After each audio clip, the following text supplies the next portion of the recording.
Hello, everyone, and welcome back to another episode of Orange Juice News and Notes from around the world of Insoles. I am your host, Owen. Back with us again. We have Chris Gregory. He is becoming a frequent contributor on the podcast, and that's because he has so much great knowledge, really, just about general health and fitness and how to live a satisfying, active lifestyle. He is the community outreach coordinator or director at Playmakers, which is what we consider more of like our sister company. So our founders, Tom and Marcia, also our owners at Playmakers, and is kind of why the Insole business was born. So welcome back, Chris. We're excited to kind of tap into your brain and talk to you about a topic that's really building on some of the previous ones that we've already covered. So in the past, we talked about how to get started with the fitness journey, the motivation behind it. We talked about how to get the right shoes for your activities and for your, I guess, again, fitness journey. And then finally, we hit on some nutrition key points just to really kind of round out, excuse me, how to properly fuel your body and make the most of your everyday workouts and routines. So we're going to build on that, kind of talk about some key steps in ramping up your training or moving to kind of that next step now that some consistency's been built. So, Chris, with that said, welcome. We're excited to have you. How are you? Are you doing some training in these winter months or what's keeping you busy? Yeah, thanks for having me on. Training has been going pretty well. I've been mostly focusing on swimming and strength training, so I'm feeling really great with that. And then I've been getting out and running. I don't run on treadmills. I don't mind the winter months. I like the snow. It's been a little bit cold with some of the sub-zero temperatures for sure, but I still get out and tackle it. I think I've been running like 20 or 25 miles a week. Then maybe on the bike trainer once a week, just for a little variety there. What do we got coming up? I think I'm doing a half marathon, 10K in March, along with a half marathon later that month, and then in April another 10K, actually in Grand Rapids at Millennium Park, and then Riverbank Run 25K. I think it's May 9th in Grand Rapids. Michelle and I, we both run that quite a few times, so we're excited for that. And then we're doing a half marathon then on May 31st, Dexter and Arbor. So that's kind of what we got for the spring. I love it. So you don't have to just take my word for it. Chris really is kind of actively tackling some of these goal events and whatnot. And best of luck to you. Are you kind of targeting like certain times or just going for fun this time around? Or what are kind of your goals with some of these? Depending on how training goes, yeah, hopefully targeting certain times. And for my 10Ks, I'd like to run like right around 30, somewhere in the 37s. And then for the half marathons, 123 or hour and 23 minutes, somewhere in there. So we'll Okay. see. And then we were both pace leaders at the Riverbank Run. So I pace lead the 7 minute per mile group, which for 25K, that's 15.6 miles. It's like 1 hour, 48 minutes. Okay. Good for you. Best of luck. But I heard you say it just depends on how training goes, which is, I think, a really good segue kind of into, again, our topic and really ramping up training. So this is assuming that you kind of found an activity that you like, that you're passionate about, that you got into and established a routine. So, Chris, when someone does kind of have that, what are kind of some of the smartest ways to build on the routine, or how do you recommend increasing intensity versus volume, or is there kind of a general rule of thumb that you might throw out there to help people get started? Yeah, I think the big thing obviously is consistency and then remembering to plug in recovery, that rest and recovery. I personally like to take at least 1 day a week, generally where I don't do anything except maybe for some foam rolling or go for a walk. I think I've mentioned that before, but sometimes people, whether it be exercising for fitness, weight loss, or then for competition, trying to train for an event, will continually build, increasing volume and training time every week, or stagnating and doing the same thing every week, making sure to then have plug-in recovery weeks where you then back down your total training time to allow your body to rest and recover helps prevent injury and burnout.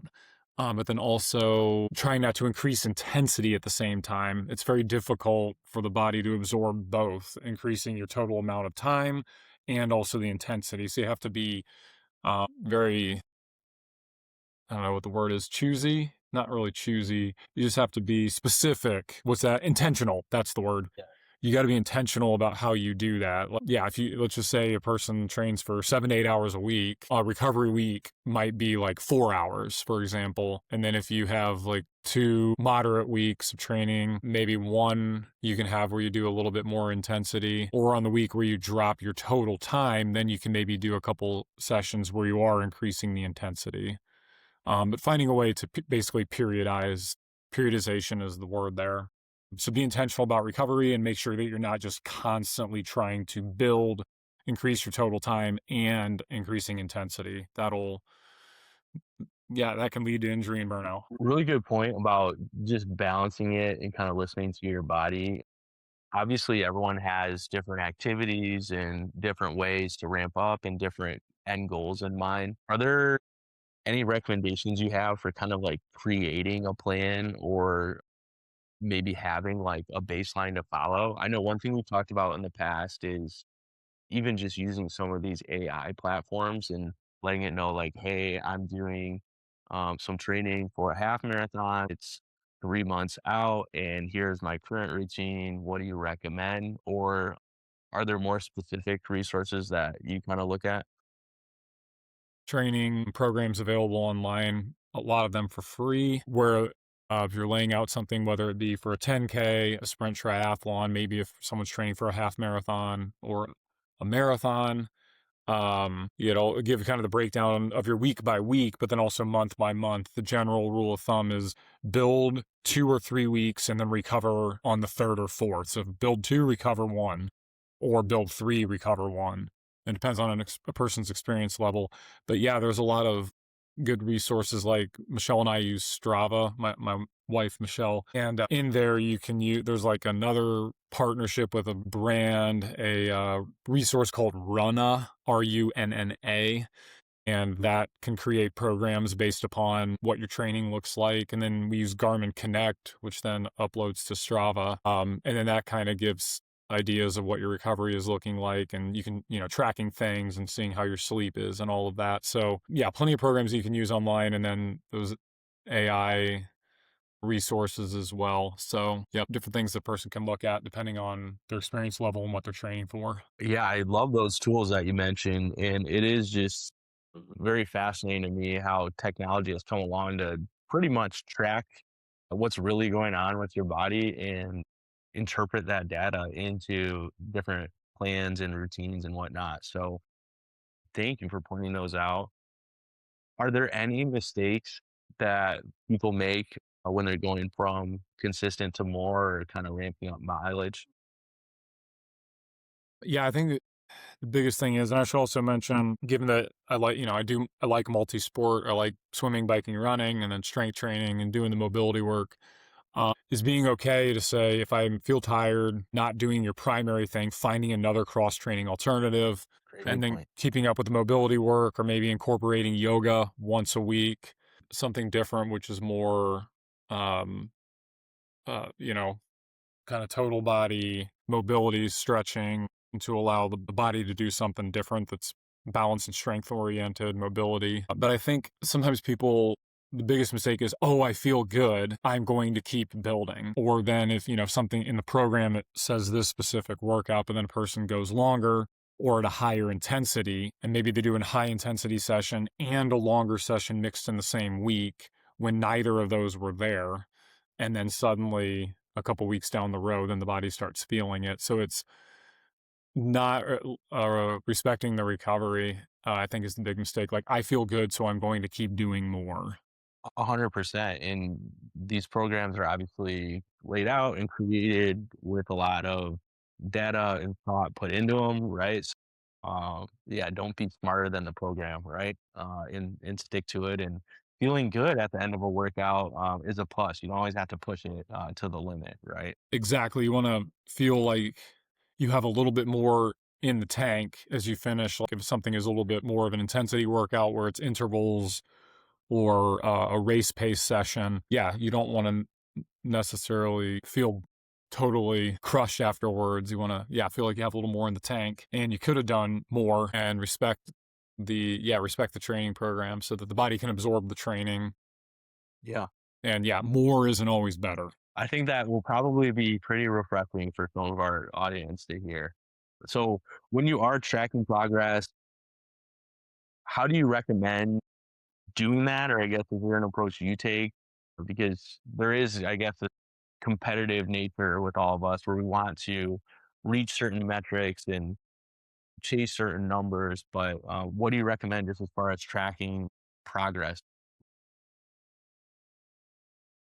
Tracking progress, like, let me see here. Obviously, keeping tabs on your total volume, which I can do in the Garmin app, and then Strava as well. I can look at weekly mileage, my swimming, my biking, my running, and then my strength training. So seeing your total time put towards your activities. Obviously, tracking your weight is very important to making sure you're staying hydrated. Obviously, we don't want to gain weight, but we also don't want to lose weight. I had an issue last year, taking a medication where normally my fighting weight, my racing weight's like 167, 168, and I was dropping down 159, 160.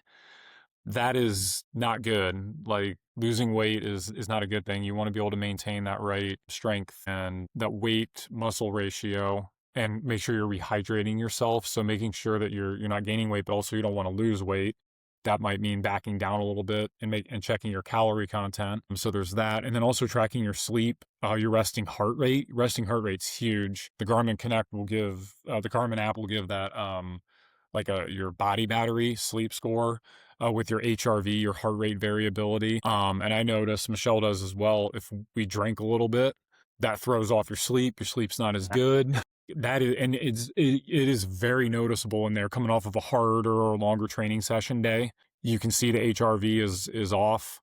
And then yeah, your body you can see it in the stress levels in the body.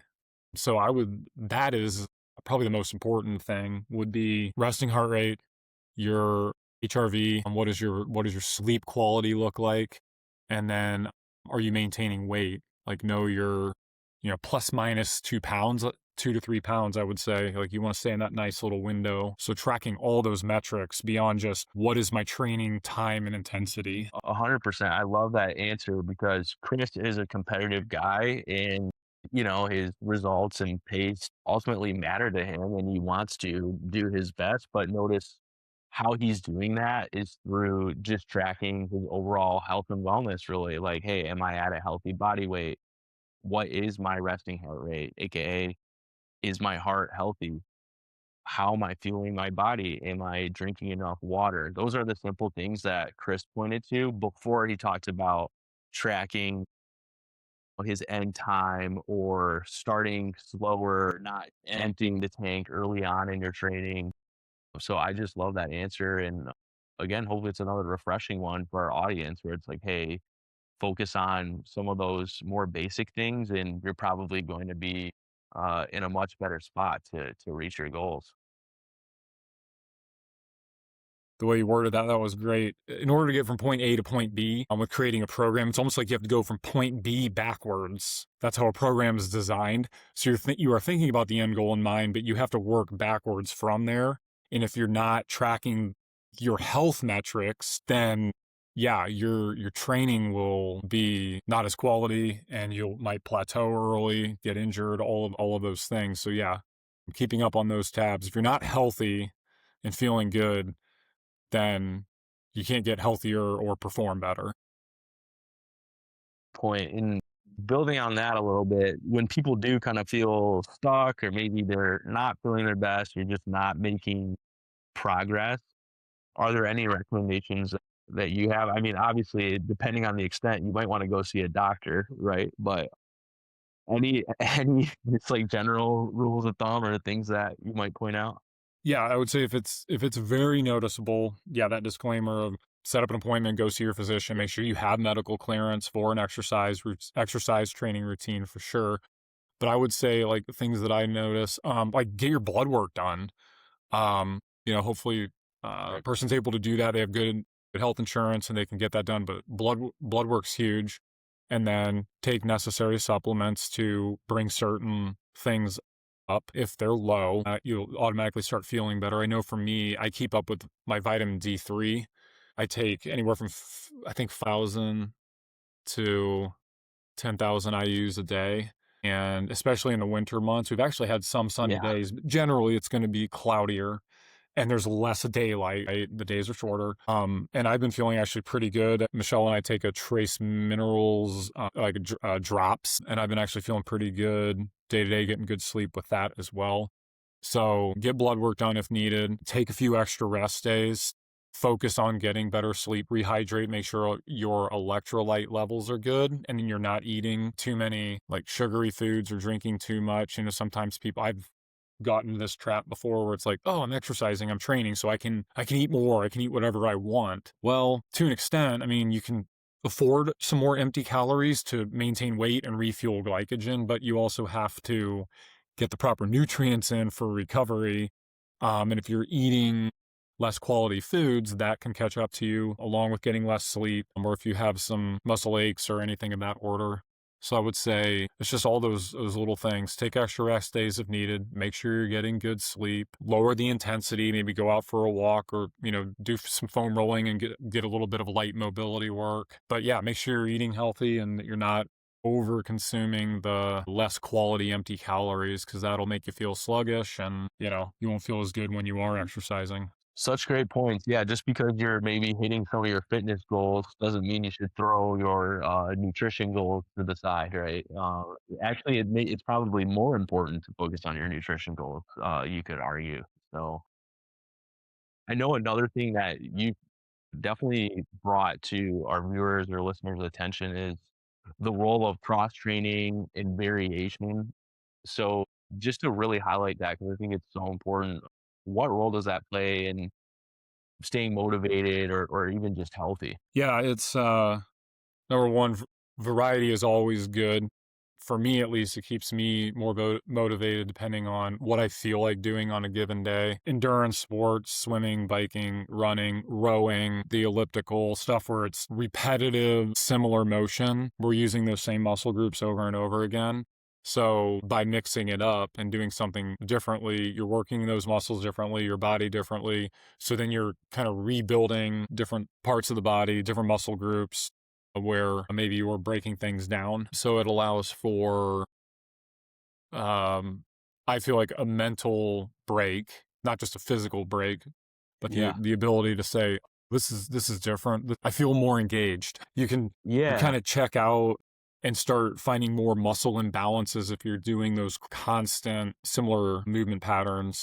It's just like an assembly line worker, like overuse injuries, right? If you're constantly sitting, like doing the same motion over and over and over again, muscle imbalances will occur.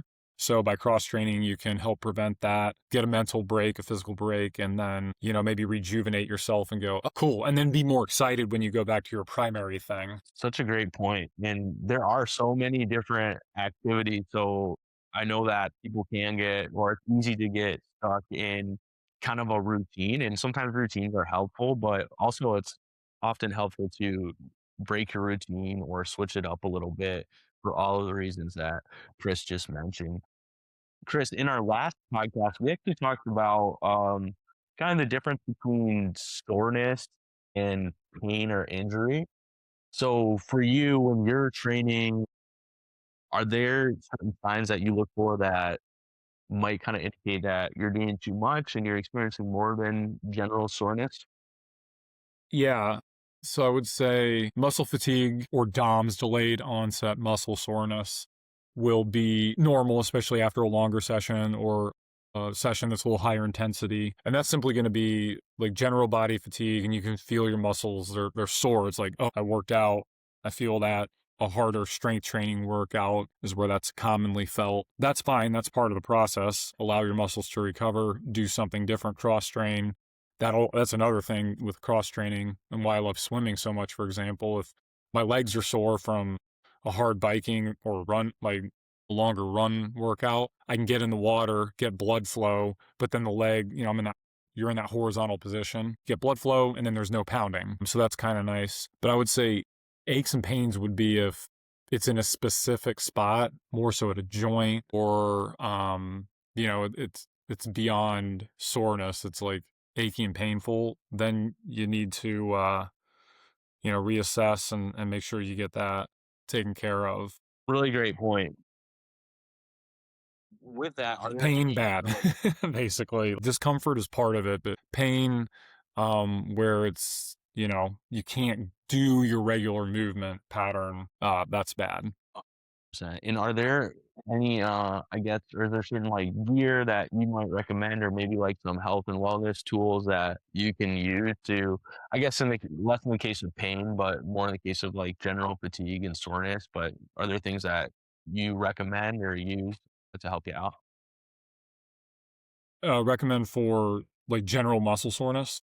Muscle soreness, or I guess in some cases injury. I know once you get into injuries, it's a little bit tricky. There are a few different things you can do, and rest is one of the biggest things. But are there certain, I guess, like products or tools that you recommend to your customers that are coming in with aches and pains?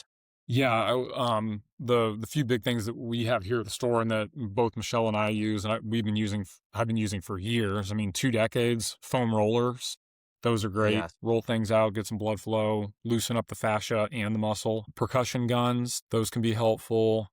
Um, like any sort of like ball or roller under the feet. I mean, if we start with the feet, we talk footwear, insoles, obviously, but the foot rubs or a trigger point device to get the plantar fascia loosened up because it starts there and goes up the chain. So that's pretty critical. The orb ball is another one. But yeah, those are the great products we have. Of course, then orange insoles if a person needs to get the arches kind of propped sure. up and cup the heel if someone's dealing with plantar fasciitis, right? So that combination of a ball or a trigger point item on the plantar fascia along with insoles can help alleviate plantar fasciitis, Achilles tendonitis, etc. So those products are very helpful for alleviating muscle soreness. Then if someone's dealing with an actual injury, I have a regular massage therapist that I see, and that's been something a resource I've used for years. That like massage or physical therapy, if there's something Yep, beyond beyond what you can kind of try to remedy and fix sure. yourself. That's why it's important to keep up with that is those things as well. Doing maintenance stuff, the ancillary things to be proactive with the prehab, we call it, to prevent injury. So, I've never heard the term prehab, but I absolutely love that. yep, it's what we do in the stretch, strengthen, and roll, the SSR part of our good Yeah. form. I coach that, and I love coaching that class because that's what we talk about. We talk about the prehab stuff. Basically, when people get injured and they go to their physical therapist or me as being in that fitness realm as a personal trainer, it's like, okay, well, we need to strengthen the things that have the muscle imbalances, the things that have gotten weak. So it's foam rolling techniques, body weight strengthening exercises, mobility, stretching exercises to um, help out with those muscle imbalances. So yeah, prehab to prevent injuries, so you don't then have to go to rehab. And it is a long road to some of these goal events, especially if you're talking about like a marathon or triathlons and that sort of thing. So, is there any advice you'd give to someone who is training for a longer term goal like those events? Yep. First things first would be know your experience level, do your research, know what you're getting into, what that training is going to entail, make sure it's appropriate for you. And then once again, work backwards, like whatever the end date is, work backwards from point B to point A, current where you're at currently, to then lay out that program and respect the process, obviously. Approach it smartly. And if you have friends or family members who have had experience with it before, use them as resources. Find a training group that can help, whether it be the local run store, like here in Lansing, Playmakers, and then in Grand Rapids, there's Run GR. And then in the running store, there's Gazelle Sports, of course. So, just all those little things where you're all the pieces of the puzzle, and to make sure you have the right equipment. I mean, geez, that's pretty important. Make sure your form is dialed in. So proper footwear, running shoes, and then insoles if needed. Obviously, if you're doing anything biking related, cycling or triathlon, get a bike fit. Make sure you have the right gear there. Helmet, all those things, the safety things. Swim if you're swimming. Like, go get some lessons if you're brand new to it. Join a master swim class. So basically, just know your experience level and then use the resources around you so that you're approaching it in the smartest way so you can stay healthy and have fun with it and enjoy it and not get injured. Very well said. Yeah, try to Enjoy. enjoy the journey. There are so many different things that go into training for some of these goal events, like a marathon or a triathlon. And the reality is, you will have setbacks along the way, but just make sure you try to diagnose them and understand them the best you can. And that's all you can do. And just stay consistent with training and listen to your body. Chris, I know we covered a lot of awesome material, but were there any other, like, principles or things that we didn't hit on that you might point out to the audience? Yeah, I was gonna say add on to that is that, yeah, the journey, it's gonna be different for everyone, as mentioned, depending on experience level, where you're at in life. Like, be realistic with your goals and try not to be too hard on yourself, knowing that, if you have a job, you own a home, you have kids, whatever it might be, other family and life responsibilities, that, you're just another piece of your life. It's not your whole life. And same thing, I've gotten caught up in this at points where it's like, oh, I'm really hard on myself. But knowing that, what matters is you find enjoyment in it, and progress isn't always linear. I think that's the big thing. You have to know that, you'll make those small steps forward, but you may have some setbacks. But the big thing is consistency, avoiding injury, trying to prevent fatigue and burnout, hydrating well, make sure your nutrition's dialed in, and try to find friends and family resources around you who support you. And knowing that even if it's this year, this season, you might not hit that goal you're aiming for, but you're making good progress, then you can always look for something in the future in that next chapter, to kind of pick another new goal, and keeping that variety that, yeah, it's a journey, like in life, like it's a marathon, not a sprint. So part of that journey is, yeah, like there's no instant gratification. It's a process and it's patience.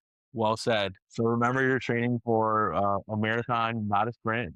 Thank you so much, Chris, literally, right? Thank you so much for your insights today. We'll definitely I mean, we wanna have you back. I'm sure you'll, hop back on with us at some point, but thank you for all the insight. To our listeners, we encourage you to check in with your routine and goals, and don't be afraid to push yourself to reach these goals if you are being smart about it and taking a lot of these steps. So, thanks so much for listening to our podcast, and we will catch you with another episode of Orange Juice. Thanks, Owen.